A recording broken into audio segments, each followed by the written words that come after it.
ಹೆಮ್ಮೆಯ ಇಸ್ರೋ ಇವತ್ತು ಮತ್ತೊಂದು ಮೈಲಿಗಲ್ಲಿಗೆ ಸಾಕ್ಷಿಯಾಗಿದೆ. ಆಂಧ್ರಪ್ರದೇಶದ ಶ್ರೀಹರಿಕೋಟಾದಿಂದ EOS-N1 ಅನ್ವೇಷ ಉಪಗ್ರಹವನ್ನ PSLV C-62 ರಾಕೆಟ್ ಮೂಲಕ ನಭಕ್ಕೆ ಯಶಸ್ವಿಯಾಗಿ ಉಡಾಯಿಸಿದೆ. 2026 ವರ್ಷದ ಮೊದಲ ಬಾಹ್ಯಾಕಾಶ ಕಾರ್ಯಾಚರಣೆ ಇದಾಗಿದೆ.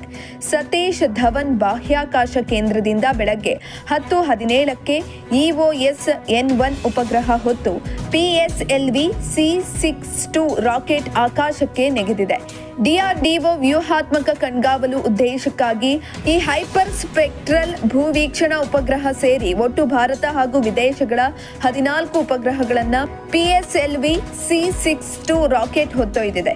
ಹೆಮ್ಮೆಯ ಭಾರತದ ಮೇಲೆ ನಭದಿಂದಲೇ ಕಣ್ಗಾವಲು ಇಡುವ ಉಪಗ್ರಹ ಇದಾಗಿದೆ. ಶತ್ರು ದೇಶಗಳಾದ ಪಾಕಿಸ್ತಾನ, ಚೀನಾ ಗಡಿಗಳ ಸರಹದ್ದಿನ ಮೇಲೆ ಹದ್ದಿನ ಕಣ್ಣನ್ನ ಇಡಲಿದೆ. ಸಾಮಾನ್ಯ ಉಪಗ್ರಹಗಳು ಕೇವಲ ಬಣ್ಣಗಳನ್ನ ನೋಡುತ್ತವೆ, ಆದರೆ ಅನ್ವೇಷ ಹೈಪರ್ ಸ್ಪೆಕ್ಟ್ರಲ್ ತಂತ್ರಜ್ಞಾನ ಹಾಗಲ್ಲ.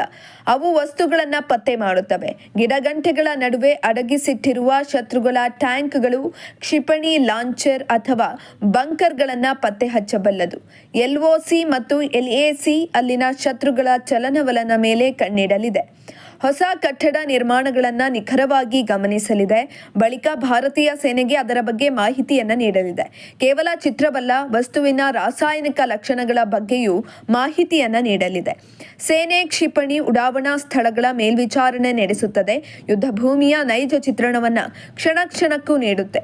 ಭೂಮಿ ಮೇಲಿನ 12 ಮೀಟರ್ವರೆಗಿನ ಸಣ್ಣ ವಸ್ತುಗಳ ಗುರುತು ಪತ್ತೆ ಮಾಡುತ್ತದೆ.